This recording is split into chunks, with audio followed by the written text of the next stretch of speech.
जी दोस्तों, हमारा ये प्रोजेक्ट एडमिन के अंदर तक यहाँ तक कंप्लीट हो गया है। इंसर्ट रिकॉर्ड इसके अंदर आ रहा है। अब हम चाहते हैं इसके अंदर लिस्ट जो हो वो भी इसमें आ जाए। फिर हम यहाँ से चेक करेंगे कि ये रिकॉर्ड जो है वो इंसर्ट हो रहा है या नहीं।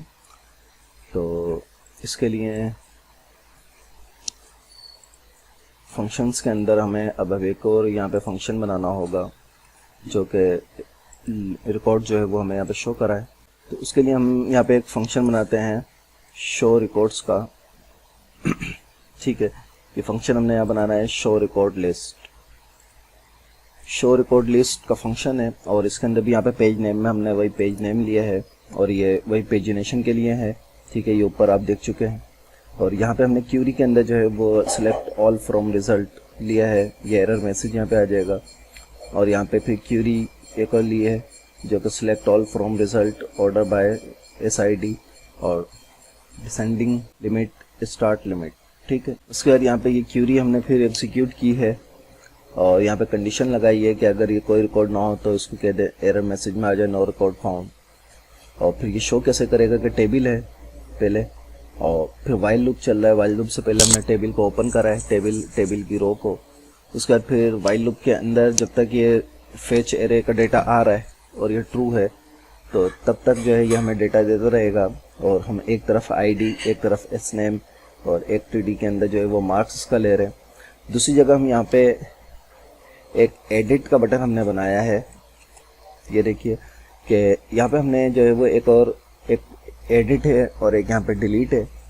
तो एडिट में यहाँ पे हमने लिंक दिया है और लिंक में हमने जावास्क्रिप्ट रिक्वेस्ट का जो फंक्शन है वो फंक्शन हमने यहाँ पे कॉल कराया है जो कि एजेक्स के अंदर है। यहाँ पे एजेक्स की फाइल के अंदर जो हमने एक प्रोजेक्ट में ही बनाया था वो फंक्शन हम यहाँ कॉल कराया है और उसको हम कह रहे हैं edit.php पे चले जाओ। सही है, और वहाँ पे क्यूरी ये लेके जा रहा है डू की, do is equal to edit और ID जो है वो $row_ID इस लूप से ये ले रहा है। ठीक है, और यहाँ पे हम इसको दे रहे हैं कि इसका डेटा कहाँ पे आए, डेटा आएगा रिस्पॉन्सिव डिव। ये रिस्पॉन्सिव डिव ये वाला है। ठीक है, तो अभी हमें जो है वो एक edit.php का भी पेज बनाना होगा। इसी तरह यहाँ डिलीट है और यहाँ डिलीट में भी जो है वो ये कह रहा है कि edit.php पे चले जाओ उसी रिक्वेस्ट के मेथड के अंदर, फंक्शन के अंदर। और यहाँ पे डू के अंदर वो कह रहा है डिलीट हो ID इसकी ये हो रिस्पॉन्सिव डिव हो। ठीक है, इसको हम सेव करें यहाँ पे।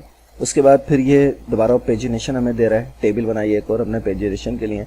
और ये पूरा वही मेथड है जो आप पहले भी देख चुके हैं बेक का, और ये तमाम के तमाम मेथड वही है। इसको सेव करते हैं।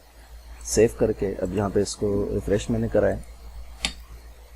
तो अभी हमने इंडेक्स के अंदर इसको कॉल नहीं कराया इस फंक्शन को।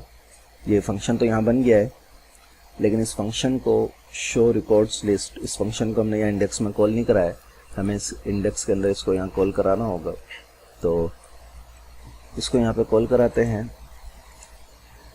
एक डिव लिया, उस डिव को क्लास कंटेनर और H2 green padding record listing हमने कर दिया है। शो रिकॉर्ड लिस्ट फंक्शन यहाँ कॉल कराया, डिव को क्लोज कर दिया। ठीक है, इसको अब रिफ्रेश करें तो ये देखें रिकॉर्ड लिस्टिंग और ये ID और नाम और ये एडिट और डिलीट ये हमारे पास आ गया है। लेकिन अभी ये एडिट डिलीट काम नहीं करेगा।